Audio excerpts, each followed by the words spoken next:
chop the fat off the steak so it's lean enough to bring to market. Welcome to Simplified Sparky Marketing. This is an extreme milestone for Simplified Sparky that I had the pleasure and honour of being on Allan Dibb's podcast, Lean Marketing. If anybody knows or heard of Allan Dibb, he is a 2-time best-selling author in regards to lean marketing and the one-page marketing plan. 2 books which have had a huge impact on both my business, and you will find out a lot more about that in this podcast. It will actually take you right behind the scenes of Simplified Sparky, what's involved in it, how my electrical business operates as well. I'll put some links in the show notes for Allan Dibb's books if you want to go out and grab some of those. And once you listen to them and you go, that's fucking amazing. Imagine if that was for electricians. That's basically what I've built. Enjoy. I sought coaching, and that's where I kind of stumbled across your stuff as well. And I just gripped onto the one-page marketing plan. It spoke to me, and this makes so much sense of having a pathway. And I'm a very systematic person as well. I basically follow that model, implemented a lot of that into my electrical business. And what I seen was with your model, I tweaked and adjusted it to my service-based business. And that essentially is predominantly my model today, is what I've learned from you. And I am now passing that on to people that I work with today, which is, it's gone full circle.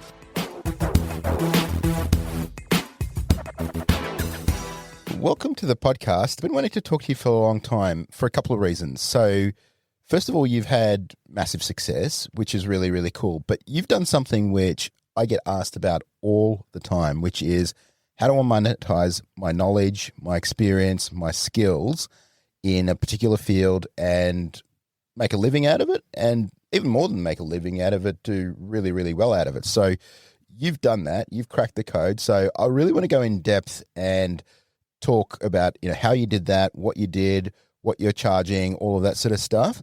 But before that, maybe what's your background? Who are you and what do you do? So what I do is I'm an electrician. I've got my own electrical business in Sydney, and at the same time I work with electricians. So essentially who I help is people that are employed and they're looking to jump across into starting their own electrical business, predominantly within Australia, New Zealand. I am dabbling with people in Ireland as well at the moment. But that, and then guys that are they've started an electrical business, kind of winged it a bit, and then they've got a bit of a flow of leads, but it's just the business is a mess. They've been winging it and just need a little bit of help. So you're helping solopreneur electricians kind of scale, get new clients, all that sort of stuff. Yeah, and my huge thing, which I think I am relatable to you with, is I obsess on lean. I want a lean, systematic business where I speak about a lot, where electricians will be out there and they'll look at the big companies with the big trucks and stuff, but it's like the big companies and the big trucks have got big headaches and the bottom line isn't that fat. Whereas with the small businesses, what I obsess about is like being profitable and that bottom line being chunky as well, and basically have a business that you enjoy running as well, not a stressful one with 10 guys on the road. Yeah. Okay, so this is your reality today. Now, it wasn't always like this. So talk me through that. And we met a few years ago when I remember you attended one of our workshops. You just had your own electrical business. You weren't doing any of this coaching or anything like that. Where did you start? So I started my apprenticeship in 2005 back in Ireland. Yeah. And back then the boom was happening, the Celtic Tiger. And it was just like every farmer became a builder. There was work flying out the door. There was houses flying up everywhere. That all came tumbling down in 2007. And 2007, 8, 9 were just declining. And then 2009, I finished my apprenticeship in Germany. And I knew it was really bad in Ireland. So a guy I was working with was like, you should give Sydney a crack. And so I came out here 2010 and then spent 2-3 years kind of faffing around in between jobs and stuff. Fell on my feet with a company, which I'm very good mates with the guy that's still in charge of that company.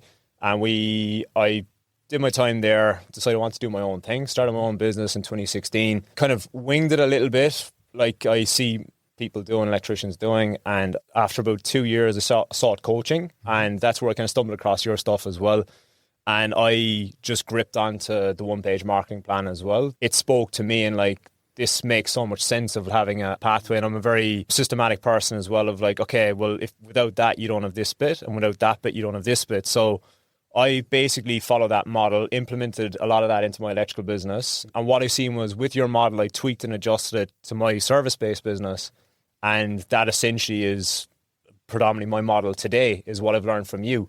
And I am now passing that on to people that I work with today, which is, it's gone full circle. I love that. But yeah, so basically been running the electrical business for about 10 years. And then I've always wanted to do this coaching. And I was afraid of an imposter syndrome a lot to take the leap.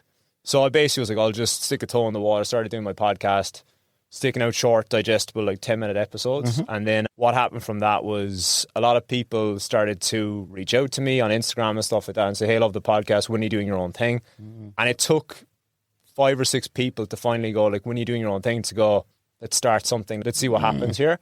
So the start of the financial year, last year, this year that we're in now, and I set out with a target of working with 20 people. I was like, if I can get to 20 people, I've proven my model.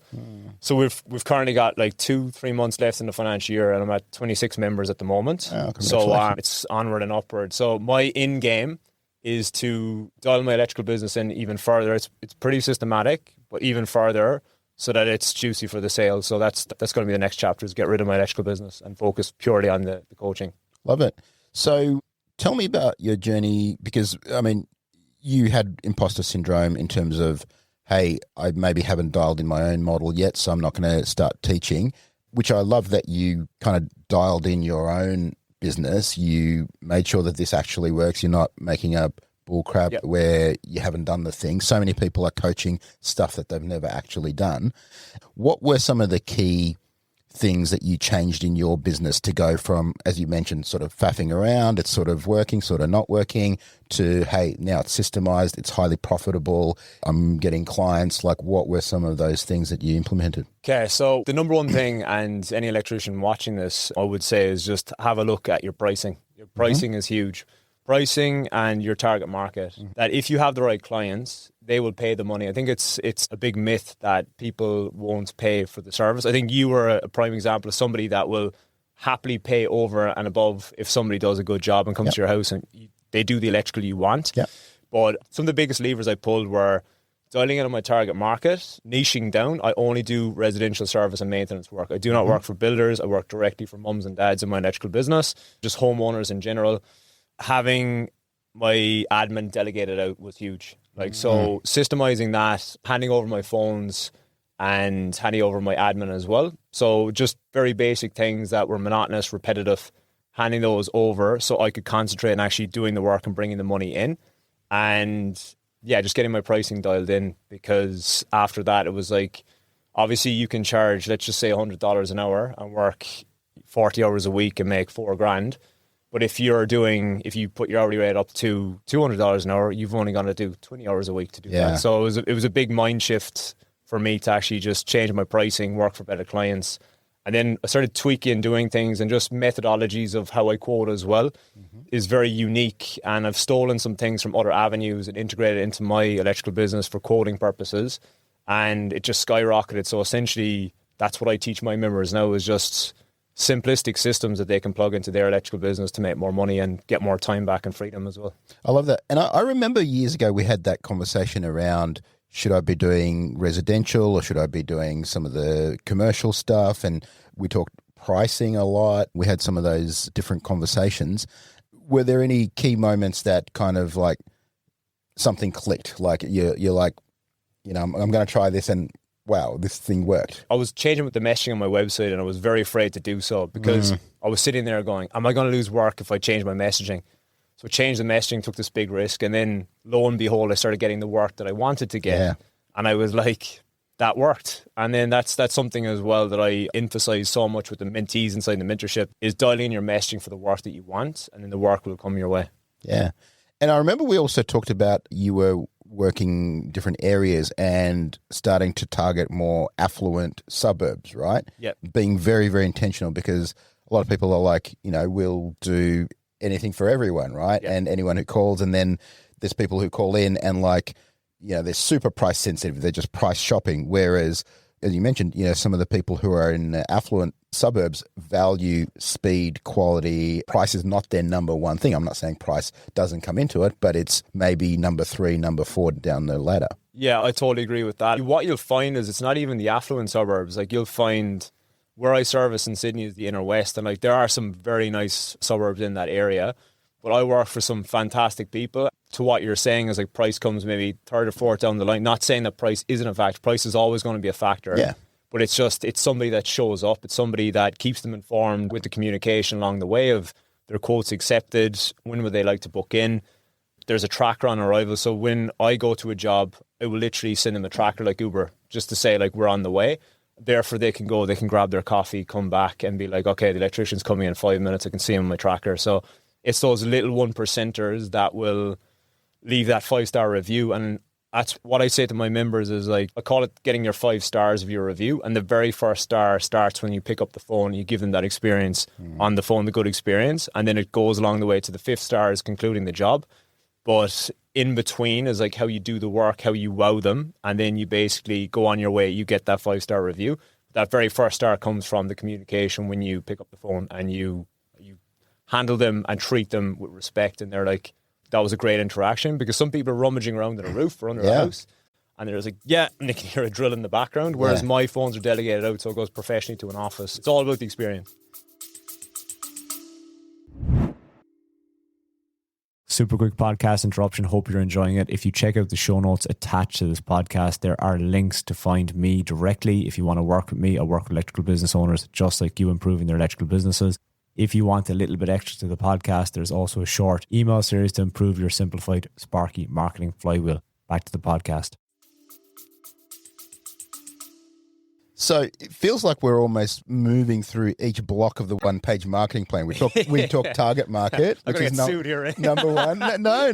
That's fantastic. I love when people implement this in their business. So we talked target market, which is block number 1. We talked messaging, which is now we're fishing in the right pond, right? So we're saying stuff that's attractive to our ideal target market. We're not just saying, hey, we're electrical, we do everything and for anyone, right? Yeah. So then you're reaching them through advertising media, which we'll talk about in a moment. But talk us through from start to end, what does a 5-star interaction look like? So you mentioned the end result is they leave a 5-star review, super happy.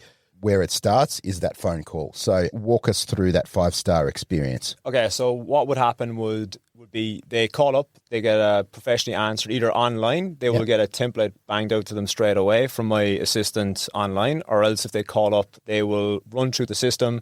They'll ask them if they want to do an on-site quote or if they want to do a virtual quote. So then 90-odd%. So what's that? What's the template? So I've got templates built into my job management software. So just email templates. Oh, right, got you. So let's say, for instance, you wanted an induction cooktop installed, or you want a TV wall mounted. There's a specific form for each one of these. So it's just got generic questions that are going to be asked 95% of the time. So you're sending them like a text message and saying fill in this form, or you're so like if I ring and I say, hey, I want my TV wall mounted, okay, so there's 2 different ways. So you've got like the inquiry comes in, we go to phone or we go to email. So if it comes into like an email or it's an online inquiry through the website, it will then go through, like we'll focus on the online here at the moment. So it goes through that arrives into the job management software. They get pinged with a text message and an email that we have received it on our end. Then that will move into our system where, depending on the job, the virtual assistant will then find the correct template that will then get sent out to them. They will then come back with the photos. I'll be able to quote it over the photos and then send that back out to them again. They will then accept it or decline it, either or. And then we'll book in a date, notify them of the booking. They'll also get a reminder before the booking as well, 24 hours out, and then a tracker on arrival. Do the job, and then obviously, like, wow their experience, that little things like not parking their driveway, letting them know that we're not going to park in your driveway unless we can, kind of thing, that they're like, okay, that just shows they've got respect for a driveway. What are they going to be like inside their house? Yeah. So then you do the job, keeping them informed along the way of if you're about to drill a hole somewhere that you might not get the cable through there or something, make them aware that we may have to patch that little hole or something like that. And just keeping them informed along the way as well of how the lights are going, how the power points are going. Because if they're in the other room, the other end of the house, and you're rummaging there all day, they're kind of like, I wonder how he's going, kind of thing. So that's massive as well. And then obviously just wrapping up and then taking payment on completion, depending on the client, and then you can get the review there and then. But the simplest way to get a 5-star review is ask. Like, some people are like, how do I get this review? What's the secret code to it? I think I've tipped over 600 5-star reviews from my electrical business. And the simplest thing to do is ask. But then sometimes people get relaxed, they don't do it. And that's why we've got like a 3-step follow-up sequence where they get slight jabs along the way of just to like, if you didn't get a second to leave a review kind of thing. Yeah. So that whole system is built in as well. And that would be the 5-star experience. But if it was a phone call, it's essentially the same way, except they'll grab the details over the phone and then they'll tell them before they get off the phone, they'll get an email and the form sent to them. Then they'll hang up the phone and then they'll enter that sequence as well. So unless they want a job site viewing, which I quote about 95+% of my work remotely. So amazing. I don't actually go to site. Well, that's another really powerful friction point because it costs you money to go on site. It's time consuming and, they may or may not accept. And yeah, it's huge. It's such a time suck and an efficiency. And it's what I see and what I used to do like early doors is go out to every single job. Yeah. And I didn't really understand qualifying leads as well. Whereas with this system, it acts as a qualifier because if they go through the first few steps, they don't send the photos, we follow up, they don't send the photos, follow up, don't send the photos. Bad fit. We're like they're dead in the water kind of thing. So it's essentially a qualifier. And I must admit, I think like the majority, if not all the clients we work for that come out the bottom of this funnel are all fantastic clients. They're just the best clients, and it's because the messaging, the reviews, it all comes together. That's why they pick up the phone and give us a call. Yeah, and I'm assuming you've got some nurturing sequence as well. Like if you've sent a quote and you haven't heard back, there's something that fires there. So all automated as well. So once we ping the quote, they bit pesty. They get 5 follow-ups, one every 3 to 4 days. I think every 3 days, 4 days. And yeah, it just touch points again. And I'm like, look, if you want a quote, I want a yes or a no. You know what I mean? That's awesome. And I don't think it's pesty at all. It's like, if you think of yourself as one tiny thing in that person's day. I mean, just have a think about how much goes on in a person's day, their kids, their parents, their whatever, their work, busy. 100 different emails, so you're one little tiny factor and probably the least important factor in their whole day. I mean, unless they've got a major electrical issue, right? And then you become a lot more important. And so people underestimate how much nurturing you need to do to really become top of mind with somebody. Yeah, well, it's funny because in your marketing plan, it's in the middle, it's in the kind of during phase. Yep. I don't have a during phase nurturing, which is weird. My nurturing gets shifted down to segment 9. So once we've got the payments, that's the trigger that they then get entered into the nurture sequence so that they come back for more work. Because with the type of work I do, service and maintenance, it's very like, I need it now. I need it within a week or 2 or maybe a month. So it's not a case of we can nurture them for a year or whatnot. Well, maybe not a year, but I mean, if you've sent a quote, that is the during phase. That's like they've raised their hand. They're like, I'm interested. You haven't heard back from them, and so that is during phase nurturing. For you, it's shorter. For other businesses, sometimes if they're selling B2B SaaS, it could be a 6-month cycle, right? So it depends on the business. But for you, you've found the appropriate time length. So I think they get about 3 to 5 follow-ups in that nurture sequence, I suppose. And then they would then, make a choice out of that if they're going to go ahead or decline. And then, we either part ways or they become a client for life, I like to call it. I love it. I love that concept of clients for life. That's something I learned early on because, if one client can become 2 clients, 3 clients, 5 clients, that massively decreases your cost of customer acquisition and that lifetime value. That is what makes a business valuable. Yeah, absolutely. And it's so powerful when you do give those experiences as well, because that's where they are chatting to their friends out for dinner or whatever. And they're like, we had the most amazing experience with electricians. Yeah. I've noticed I've ended up just through circles, I've ended up in like WhatsApp groups for building blocks, WhatsApp groups for like old ladies that are just like in a gym class together. And it's just cool. Like, I just did a job a week and a half ago. And it was like a very elderly lady. She's like maybe 70s. And she was like, what I was there, because I don't get to use a saw that chops branches very often. And it's because it's not like electrical. It's like a novelty of like a kid just wrecking stuff. So I had to chop a few branches to get to the cables that were up the side of the house. So I was like, Mary, do you want me to trim more of your tree? She's going, oh, I seen you trim the trees. She's like, they're getting a bit overgrown. I said, do you want me to trim the trees? And so I was like, and I was just like, I went out and I like chopped like half her tree down. And she's like, oh, that's magnificent. And I was just there going crazy with my little saw. And she was like blown away. And she's like, thank you so much. I know that little touch for chopping down her trees is going to be very, very powerful in regards to like people are looking for electrician or ask for electrician. it's the trees at the end she's going to be talking about, not the electrical work, Well, Totally. a bit of both. And what I love about this is there's nothing here that requires you to be a genius or to have some trick that nobody else knows or whatever. It's what I call doing the common thing uncommonly well, right? Yeah. So, and I mean, we've all experienced that. Like, I've called up trades before. One guy comes of smelling of alcohol, another guy traipses in dirt through your house. So anyone who's kind of just doing basic common sense stuff is a leg up. They've got a massive advantage. It's so crazy. It's just the basic things. Like I carry boot covers in the van as well. Yeah. So I'll ask coming to their home. It's like, would you like me to put on boot covers coming to your home? Yeah. And it's like, it's common sense on my behalf as well. If we got a carpet that's beigey or it's white or something, there's people that will take off their boots. And I think you look very rookie when you take off your boots, and you could stand on anything, and it's dangerous with OH&S. And if you have staff members that are careless, that are going to stand on something pointy, that's where you can get these multi-use boot covers, slip them on, and then just walk through their home, leave them at the door, go back out to the mucky outside, put these covers back on, and just everything's carrying vacuums, drop sheets. I've got a little template that I just started using with my members, and it's essentially a little PDF that I send to my clients as well, just stating what to expect when we work with them as well. Because what I find is a lot of clients will say, like, do I need to move the bed? Do I need to do this? Do I need to do that?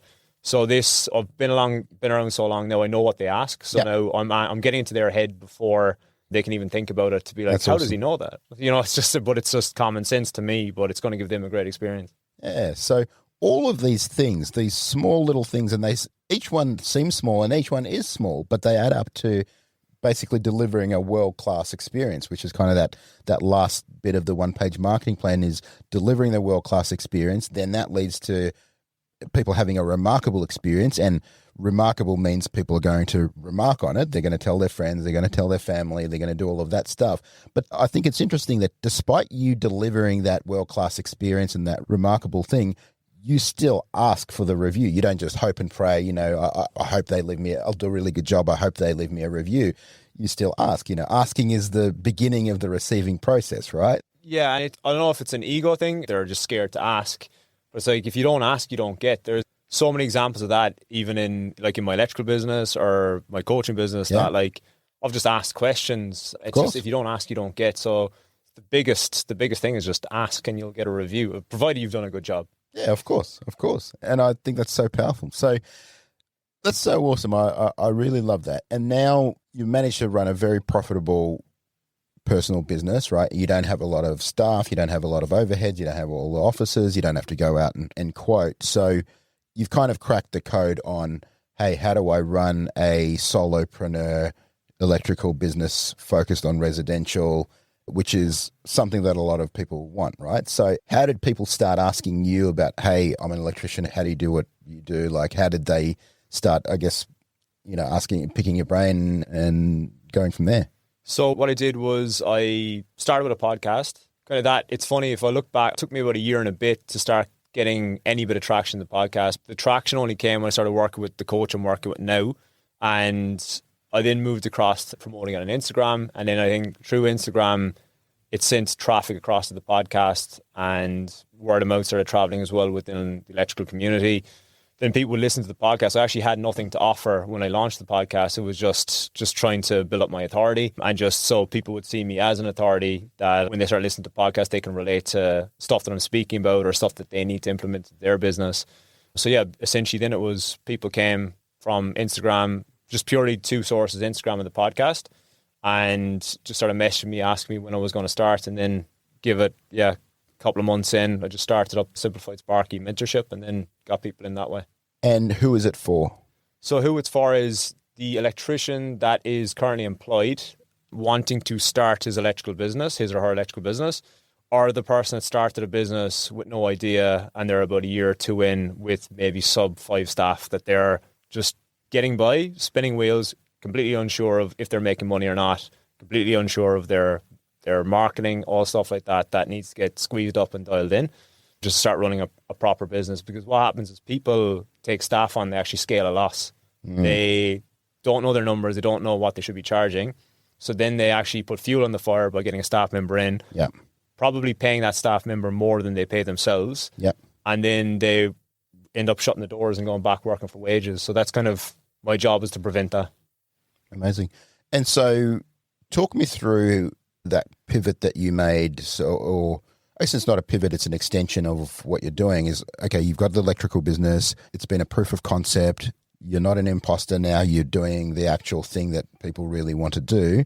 And now you're starting to teach other people to do that. So what did client 1 look like, client 2, and then what model did you choose? Like, are you doing stuff for them, or are you just coaching them, or are you just doing courses? What does it look like? And then I guess we can talk about future scaling of that model as well. Like, what's that going to look like in the future as well? Yeah, so I had a very specific type of reach out to me. They were all ended up in the same kind of demographic of, they were all solo operators, and some of them were a year or so into business and then just spinning wheels, and then others were thinking about making the leap across. And then once they reached out to me, I was kind of like, okay, I need a model. I need to put something together that I can actually educate these guys, give them a great experience, and mentor them in the way that they need to be mentored. So what I ended up doing the wrong way for my coaching business was I actually built a course, and I thought selling a course to many people and just hoping for the best would be the way to go. This is how you teach them and implement it. Yep. After then working with the coach, I realized that I can have a very simplistic coaching model where we only do 1 live call a week. All the content that they need is built into levels, and they've got to go through the levels to get to the next level is the key. So slightly different to you, I start with niche. So I want to be very specific on the work they need to do. And an example of this, why they need to know their niche and target market, is one of the members that joined up just this week, he is targeting level 2 electrical work, which is essentially the guys that jump up the pole. They do the metering. They're not just basic electricians, they're a step above. So he wants to do more of that work, but at the same time, he wants to do residential work. So his target market for the level 2 work would be electricians, whereas with the target market for residential work is going to be your mums and dads. So that's where, on the likes of Instagram, if you take a picture of a switchboard or a picture of a light fitting or something like that, it will appeal to the electrician. Whereas to the likes of you or anybody else that has no real interest in electrical, it's not going to stop the scroll. It's just going to keep you going. You're just going, what the hell is that? The example I like to give is to guys I work with, to get them away from that mindset and mentality when they need to reach clients, is think of a gardener. If you're following a gardener and he's got a picture of a garden bed and he's showing you his new irrigation system, so all it is a picture, there's 2 hoses going through the garden bed, of this brown garden bed. Are you going to stop and look at that? No. No, of course so not. That's where I think it's very important that they get very granular with the target market and stuff. So yeah, basically what it is when they come in, they get onboarded. They then move through the levels. The levels are locked down that they go through level 1, 2, 3, etc. There's 9 levels. So level 1 is your niche. Level 2 is your target market. Yep. Level 3 is your messaging. Level 4 is your media. Level 5 is your lead handling. Level 6 is your lead converting. How do they know, like at each level, whether they did it right? So how do I know I chose my niche right, or how do I know I chose my media right? I've got a proof of implementation at the end of every module. So at the end of every module, they'll have a little simple few questions, and then they submit that to move to the next level. It just shows that they've done the work, or they at least understand it. And if there's any queries or anything like that, that is where I would then step in and have a look at their plan that they've laid out to see if they have filled it out correctly, or if I can see any holes that it's like you still don't grasp the concept. I'll then step in and help them and just guide them along the way with that. Do anything proactive in terms of, like, they signed up but they didn't do the work? Let's say they signed up, they maybe did level 1 of the work, and then they're up to level 2, they got stuck or they got busy or they got distracted or whatever, and they just didn't submit it. That's unfortunately where they plateau. It's like, I tell them coming in, I tell them that, like, this isn't a silver bullet. This is not a silver bullet. If you don't do the work, you're not going to get the results. And again, just like going to the gym and stuff, you're not going to get the body that you want, the muscles that you want. You can walk into the gym, but if you don't do the work in there, it's not going to happen. Yep. So it's up to them to do that. And some people are genuinely in there and they're just busy, but they're going to come back around. But then it's just like, there's been 1 or 2 that have probably fallen off the wagon a little bit just due to circumstances. But other than that, it's just, that is the roadblock, is like, if they want to move forward, they've got to progress through the levels. Gotcha. Okay, so they're progressing through the levels. And so what is your model sort of look like in terms of, are you charging them a one-off fee? Is this a recurring membership? How does that work? And then are you coaching them one-on-one or in a group, or how does that all look? Okay, so how it works is there's a monthly fee and then you're in for 12 months. And if you do the annual, you save on a month or two. So that way, like I tell them at the start as well, it's a 12-month commitment that you're coming in. Nothing's going to happen overnight. What was a barrier for entry for me as well is my price started too high. I wanted too much up front. So I was basically doing half the annual. But I found that like old me back in the day would have not paid that money. So I look at that now being like, okay, the entry point is quite low, but you're in it for 12 months. So it just makes it a good model that it's extremely affordable for the startup businesses and what I want to do and achieve. And I mean, if you watch one of the live recordings back, once you get in, you'll return your investment because there's just little golden nuggets of one live session. They'll pick something up that they can essentially compound over and over again. Because it just, on the way down the plane, I looked at a guy, one of the members, he had a real estate. He said he's been in this building several times, but just something that I said on the live session, he then investigated the switchboards and now he's got, in the pipeline, he's got 7 levels of 3 switchboards that could possibly be, it could be like a $20,000 to $30,000 job just by observing. He's like, it's something I just never would have thought of doing. Amazing.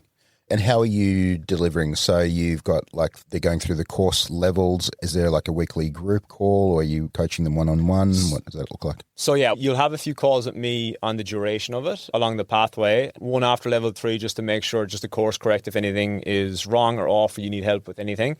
And then we'll have another one down the track as well, just to make sure that you are still implementing, you need help with anything. And we've got one live call per week, just to keep it extremely simplistic, because selfishly, I've built this business that I don't want my time sucked on Zoom calls. I agree. So, and what I say to the members coming in is you can either join one of these coaches that are out there and you can, fall for the shiny object of like, we've got an accountancy call this week, we've got that call next week, we've got a numbers call the other week. And they're getting overwhelmed and freaking out. And I'm like, I like to keep things extremely simplistic. And if you want to chat to me, ask a question on Slack and I can answer it in 30 seconds. Because what happens is, if I had that model, they join up, they're busy at work, it comes to our live call time or our one-on-one call, and they're like, I don't even know what I'm meant to ask in this call. And I've seen that happen so much in old coaching platforms that I've been a part of in the trade space that you kind of end up on these calls with nothing to say. But you can get that answered in 30 seconds to a minute on Slack. So that's why I keep it extremely simple. And so to pass through each level, are they watching course material or how do they know what to do? So the modules are very short and sweet. Like all of my content is like kind of straight to the point. I cut as much fluff as possible. Yeah. But they will just go through, each video is probably under 3, maybe 5 minutes. Yep. And there might be an hour's worth of content to an hour and a half per level. And then it's just a case of implementing it. So like when we get to the lead handling, that would be where we would start implementing the templates that I spoke about on the 5-star experience, stuff like that, building your pricing, building the correct bundles, as it's called in the software, to start deploying that in your business as well, to make sure that your pricing's on point. And then, just start implementing it that way. Love it. So you've got the weekly group call. They've got a couple of calls with you that they can use along the way. There's course material that's kind of gated once they pass each level. And then there's questions they can ask you on Slack. Yeah. Okay. So again, we see a lot of the same recurring themes now. Very select target market, right? It's not like just anyone and everyone doing electrical come join us.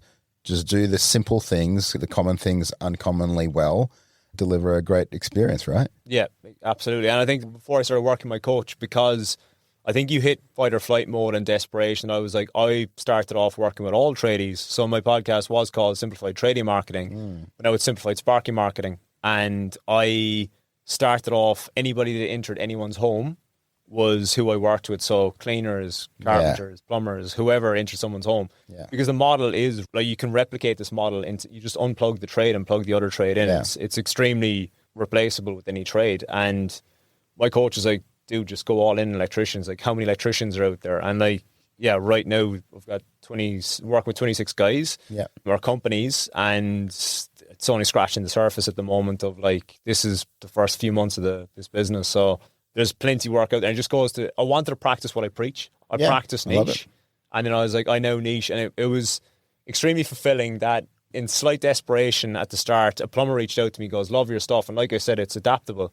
So he was like, can I come work with you? So we went through the whole sales call thing, which I don't do anymore. And he was like, how much is it or whatever? So sent through my document.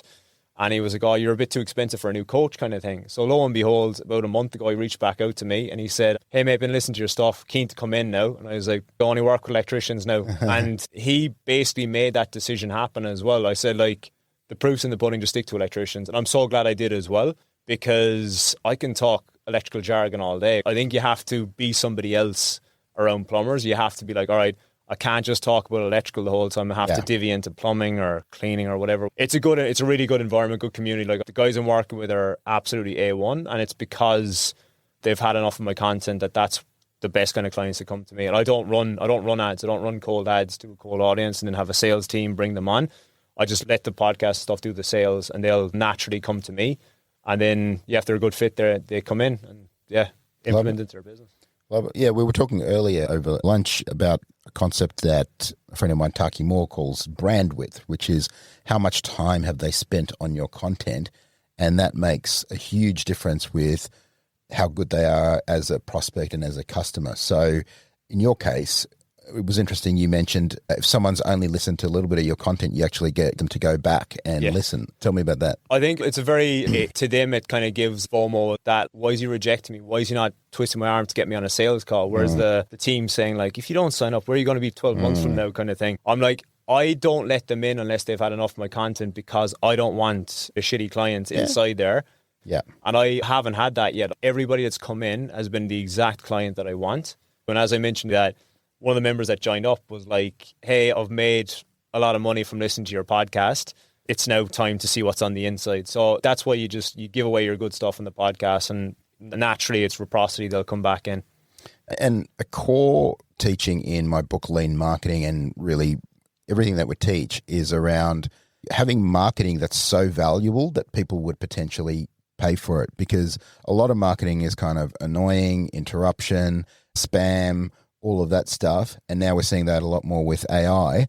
And it's just completely refreshing when someone is just really generous, gives their best stuff, and whether they become a client or not, they become better off. And that just creates such a cycle of goodwill and this virtuous cycle of people who come in because they saw your stuff. And some people maybe will see your stuff today but won't sign up for 30 days, 60 days, 90 days, a year, maybe 2 years' time, but it's building a massive pipeline of goodwill that you may not monetize for a long time, but it will come back to you. Yeah, I definitely agree with that. And I'll never, ever know that. And look, maybe the guys or girls won't have the money. It's the long game. It's reciprocity in it. Well, it's the long game, but it's also you're choosing what game to play, which I really like. And you are leaving money on the table, right? So if you had a sales team, you'd probably close more. But now you got to manage a sales team, and you got to have people on the phone and all of that sort of thing. And you could probably gate a lot of your content so that you can't get it unless you pay and all of that. But you're very generous with your content, and it's creating positive externalities. So economists call side effects of economic activity an externality. And usually externalities are negative. It's like, the pollution from a factory or whatever, right? And we see that a lot with marketing. There's a lot of pollution out there. There's a lot of spam. There's a lot of annoying stuff, but you're creating a positive externality, which is kind of like, if my neighbor has a beautiful garden, right, that benefits me, but I didn't have to pay for it. I didn't have to do it, but it elevates the whole neighborhood. It creates a lot of goodwill. It makes everyone feel good. Yeah. And so that's exactly what you're doing. I like that. So, I think it's a massive knock-on effect. And it's fulfilling for me as well, because in this business, it's like, yes, I'm changing their electrical business, but the way I see it as well is like I'm genuinely changing their life as well. Of course. Because I went through such a shitty time when I started the business. I struggled for like 2 years and just like horrible clients. I've PTSD about builders. I don't work with builders. Yeah. And look, there are fantastic builders out there, don't get me wrong. Yeah. But I seem to have picked up the bad ones. I love helping people, and money's a byproduct of what I do. I'm building this business because I like to get back to Ireland as well, like once a year. Mm-hmm. And like my electrical business parks up when I go back. But with this, I literally bring my laptop and a camera and away I go. Love it. Hey, it's Allan here. Ready to dive deeper into today's marketing insights? Head over to leanmarketing.com/podcast to get a full summary of today's episode, including all of the resources mentioned. Go to leanmarketing.com/podcast. Now back to the show. I want to double click on that as well, right? So you've built this business around your lifestyle, not your lifestyle around the business. And I think a while back there was, people would kind of say it in a derogatory way, hey, you've got a lifestyle business, right? Yeah. But more and more I'm seeing, myself included, people building really lifestyle empires, right? Because that cute little lifestyle business, you make more money now from that than your electrical business. I make orders of magnitude more than I did other businesses as well. And it's funny when alignment around your lifestyle and around your business, so many things get easier. Your relationships get easier because your business is now not opposed to your lifestyle. Your business is supporting your lifestyle. Money things get easier. Travel things get easier. Got alignment between your business, and that does require you to leave money on the table. You have to have a list of stuff that you're saying no to. In your case, I'm not going to have any salespeople. I'm not going to have all of this overhead. I'm not going to have extra trucks and all of that. So for sure, you're leaving money on the table, but being intentional about that and saying, no, this revolves around me and my business, I think that's super powerful. That's the thing, is like, I love money, but I'm not massively money driven. Like, absolutely I need money. Money isn't my number one thing. It's time and freedom and travel and family is my number one thing. Well, people talk about leaving money on the table like it's a sin, but what about leaving money is one of the best things on the table. Like, some people leave peace of mind on the table. Some people leave relationships on the table, so definitely higher priorities. And again, look, everyone's different. Some people are like, you know what? I'm just going to squeeze this lemon. I'm going to go as hard as I can. I'm going to make as much as I can. And I'm going to exit. I'm off to my private island. That's okay. That's one strategy. Others are like, you know what? I'm going to run a business around my lifestyle and I'm just going to run it forever. And it's just going to be my rules or, that's it. Yeah. And I think personal brand has become such a huge thing as well. I've only really started to get my bearings personal brand the last 2 years maybe. So I don't operate under Simplified Sparky or all the platforms. People get to know me, and you look at Elon Musk has got more followers than Tesla. Totally. So it's like people associate the person first and then the brand comes second. I think that's such a big thing as well, where I lean in on that to be like, I'm just a knockabout guy like ye. Because in the electricians I work, I'm just like, I'm in the trenches as well. Like I've got cuts in my hand. Like, it's just like I'm one of you guys, and like you get a down to earth guy that's like, I'm exactly like I am in the podcast or in real life. I'm an electrician, and that's lean in, and I'm just a knockabout guy that they can learn from. I love it. All right, so you've got 26 clients on, you've got the business that's surrounding your lifestyle, you've kind of replaced your income and even exceeded it. What's next? So I've spoken about this before loosely, but exiting my electrical business is the next step, because with the members I've got at the moment, everything's working, everything's good, but to grow the personal brand and Simplified Sparky, I need to have more content. I need to be, the podcast just goes out, it does its thing, and then people come to me, so it's not a time suck on me. Thus, I'm doing the electrical, but in my passion, in my heart, I want to go all in on Simplified Sparky. So therefore, something has to give, that being my electrical business. Yep. And I would say 12 months, but it might be a bit beyond that, but ideally, I'd like to get rid of it sooner rather than later, because I love electrical, I love the industry, but the flame is burning out in the electrical business because this is my new toy, and I absolutely love doing this work helping people. Yeah, true. So then, like with the moving towards AI and stuff like that, we spoke about that earlier, that there's some crazy stuff going on at the moment with AI, and I'd like to know more about your setup as well. Sure. With how you've got do you have agents in the... Yeah, so we use AI multiple ways. So we run similar businesses now. We've got multiple coaches. We've got a lot of clients. So the model is a little bit different. I don't run the day-to-day of the business. I've got a CEO. She runs the day-to-day of the business. But I'll share with you a few things, because it's one thing to get someone into a program. That's the easy part, is to get someone into the program. To get someone to go through and do this stuff in the program that's the harder bit, right? Because exactly as you said, it's like a gym, right? It's easy to sell a gym membership. Then 3 months later, they cancel. They're like, this doesn't work, right? So, and they will never blame themselves. They will be like, I joined Sparky program. It didn't work, right? So, 100%. So you've got to have a customer success model, but then also dovetailing into that is what we've done with AI. So we had a program that took 12 months to complete. Someone went through their messaging, they went through the target market, we worked through what their website should look like, all of the nurturing and things like that. And that was a 12-month process. Now, using AI, we've been able to shrink that to 4 months, right? So now we've taken a 12-month program and made it a 4-month program. And so now that's a more valuable program, because if you can get the result that you want in 4 months instead of 12 months, that's way more valuable. And for us, it's now easier to deliver because we've got that AI component that helps automate a lot of that. So we created a tool where they can input a lot of their data. It'll go scan their website. It'll go through, and it'll help them get their messaging, maybe not to 100%, maybe to 80%, 90%, but then they can edit and they can do the stuff, and it will help them generate copy. Because prior to that, we would say, all right, great, Allan, let's put together a 5-step email sequence. And of course, I don't know what to write. I don't know what to do. I'm not sure. It gets stuck. It'll edit it forever. And whereas now the system will generate it for them based on their specific business, based on their custom one-page marketing plan.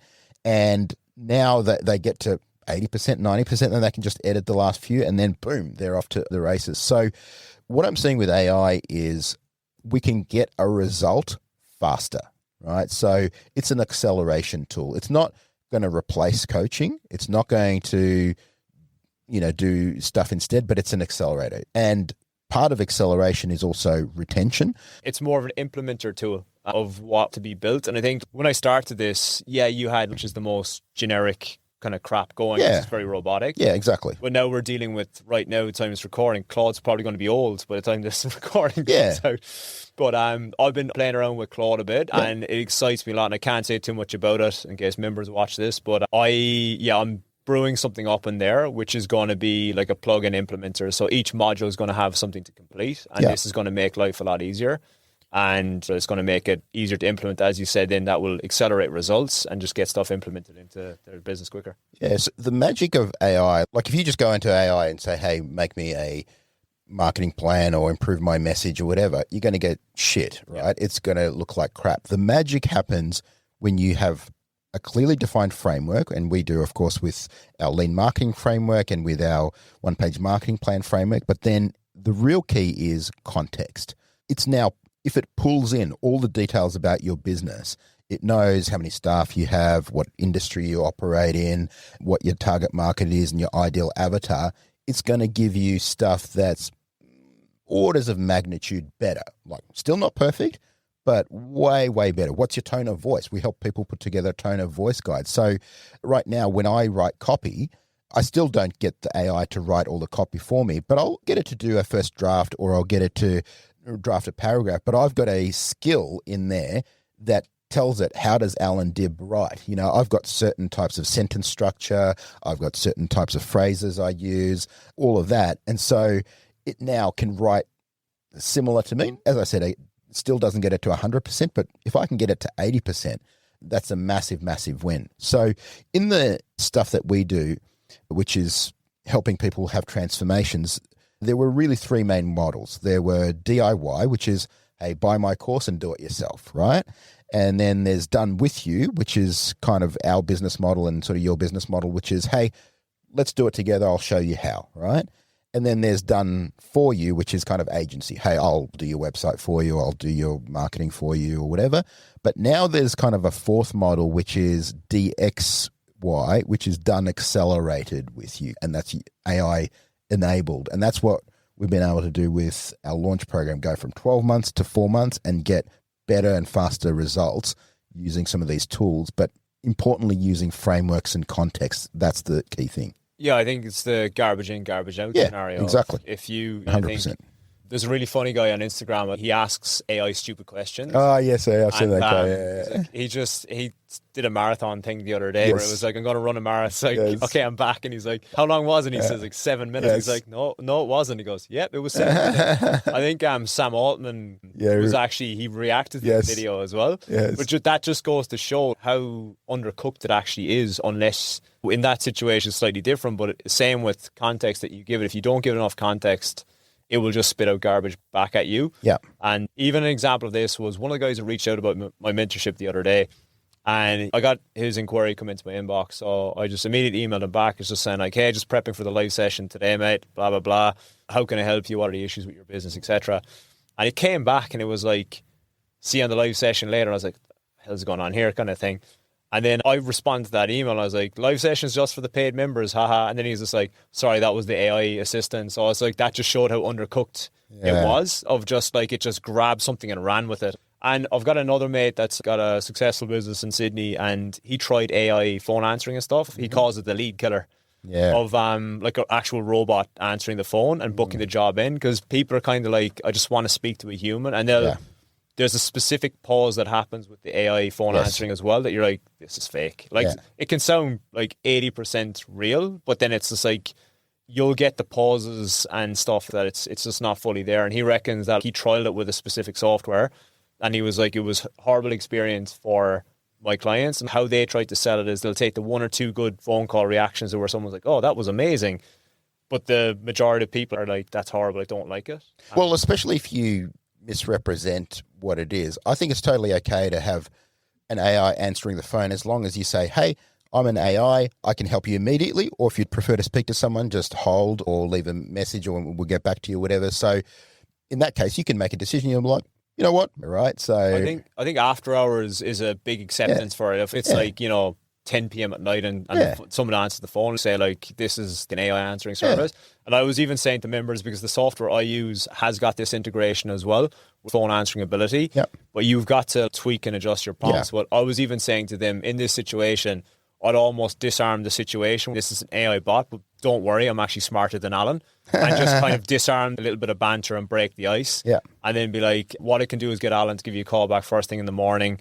Or if this is an emergency now, as you said, press 1, I'll put you through to him. If this is a job regarding changing light fittings or something like that, let me know and Allan can give you a call back tomorrow. Yeah, and I think in those situations, if you disclose what it is, you're not misrepresenting, trying to pretend that it's a real human or whatever, I think most people will be fine with it. So I think in those cases it can really work.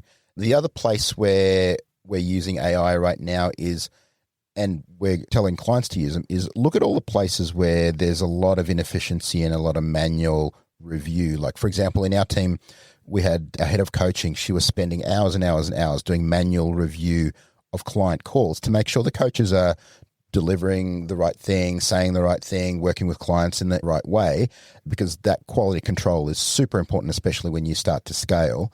And because someone's saying the wrong thing or giving bad advice or whatever, that can be a major problem. So she was doing that manually. She'd review random calls and things like that. Now we have an AI that processes that whole call and sees, hey, this coach kind of said something weird, or it tests client sentiment. The client seemed unhappy for whatever reason.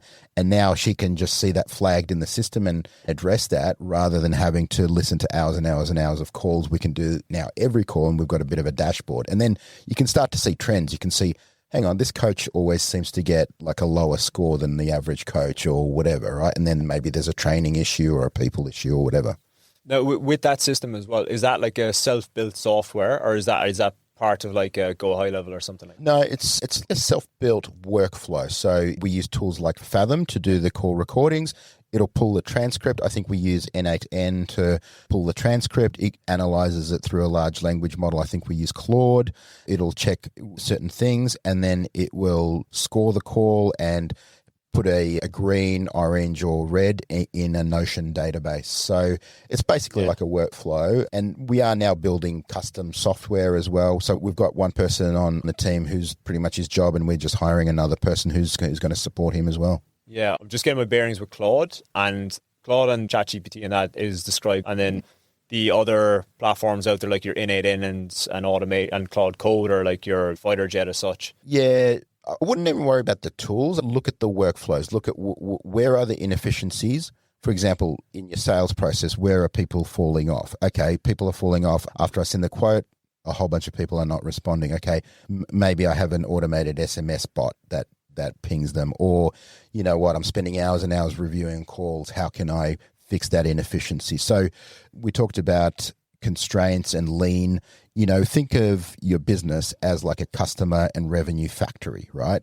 So we have leads that come in, then we have sales that we want to make, then we have got delivery, then we've got reviews and referrals. So in a factory, how you identify inefficiencies is materials start piling up and people start waiting around, right? And then we know we've got some constraints, some inefficiency there. And so that's where you want to analyze your whole business and say, man, we've got a lot of leads piling up and salespeople just standing around and doing nothing or whatever. And so that's where you want to start identifying, here's a constraint. And so every business in the world is constrained somewhere, right? From a startup doing zero to multi-billion-dollar businesses, there's always a constraint. And as the leader of the business, your job is to identify that constraint, identify the current constraint, and then unblock it, and then move on to the next one, move on to the next one. So some businesses, it might be, we're not getting enough leads. Okay, you fix that constraint. Now sales is constrained, or delivery is falling over or whatever. So it's a constant cycle of moving from whatever the current constraint is to the next one. Yeah, identifying it is the biggest thing. And I can see so many opportunities, like you're saying, of just like little gaps or little constraints that can be fixed. Yep. And I've started playing around with Claude at the moment and Claude Code, and it's like there's a lot of stuff in the pipeline that is going to absolutely accelerate and just give them an all-around better experience as well. And yeah, just to figure out where those holes are and just to plug them, predominantly utilizing AI, because as I said, I wonder what it's going to look like. My business is going to look like in 12 months. Yeah. Your business is going to look like in 12 months with the rapid pace of AI. But it does scare me a little bit. I love AI and it's going to make my business fantastic. But with the rapid growth of AI and job replacement, like what's it going to do to the economy? And like for semi-electricians, are their clients now going to be made redundant? That's going to be meant to be in their electrical business. I think it's just going to be reallocation. Have you heard of Jevson's paradox? No. So back in the 1800s or whatever, whenever steam engines become more efficient, we're going to need less of them, right? Because they were really inefficient. And then what they found was actually now that steam engines became way more efficient, usage increased, right? Not decreased. So what they found is where you wouldn't have spent the money and time and effort to use a steam engine, now that they're really efficient and cheap, use them, right? And so I think the exact same thing is going to happen with AI. You probably would never have built your own platform or whatever, but now that coding is easy and cheap or whatever, you're going to do it. So usage is actually going to increase as a result of inefficiency. And I think we're going to see people do a lot more output and do stuff that they wouldn't have done before because now there's more efficiency, more things. Now, of course, some people are going to be displaced. Someone who was maybe spending hours and hours on data entry or fixing data, whatever, their job is now kind of redundant and they've got to reskill and move somewhere else. And in my business, I'm not looking at saying, hey, this person I can get rid of them. I'm like, no, I've spent years training these people from a culture perspective, from a skills perspective or whatever. I'm like, what greater value can we now extract out of the existing people that we've got rather than just remove them and save a salary? It's kind of like you speak about this a lot of like the Iron Man suit. Like you're putting an Iron Man suit in your staff, just to be like, okay, you've got your ability, but basically got a sidekick now as well that's going to accelerate your productivity, that you mostly can work a little bit like hands off and just delegate that out to your basically literally robot assistant. Exactly. We're going to augment your abilities. We're not replacing, we're not completely automating, but we're just augmenting your ability and putting on that Iron Man suit. Yeah, it's exciting. It's not necessarily replacing people, just making my Simplified Sparky business or your coaching business, like make it an absolute machine to just get results. And that's all that matters. Totally. Well, man, super fun talking to you and super great seeing your trajectory and where you've gone and where you're going to go. So I'm super excited. Where do people find you and find out more about your stuff? So just basically jump on Instagram, type in Allan Collins, spelled different to you, Alan. Not greedy with the L's. Allan Collins. And then, podcast is Simplified Sparky Marketing. So just search that on any of the regular Spotify or Apple or whatnot. You'll get me there. And all the links are underneath inside the podcast, and just DM me on Instagram. Awesome, man. Well, it's been such a pleasure connecting with you again and seeing what you're doing. And if you're a Sparky and you want to make a lot of money, join Allan's program. Really appreciate that being on, Allan. It's very humbling to be here because I've been following your stuff for nearly 10 years. And to see myself in this chair at the moment is a bit surreal for me. So I really appreciate being on the podcast and looking forward to seeing you in possibly a year's time and the differences. Amazing. Thanks, man. Thank you.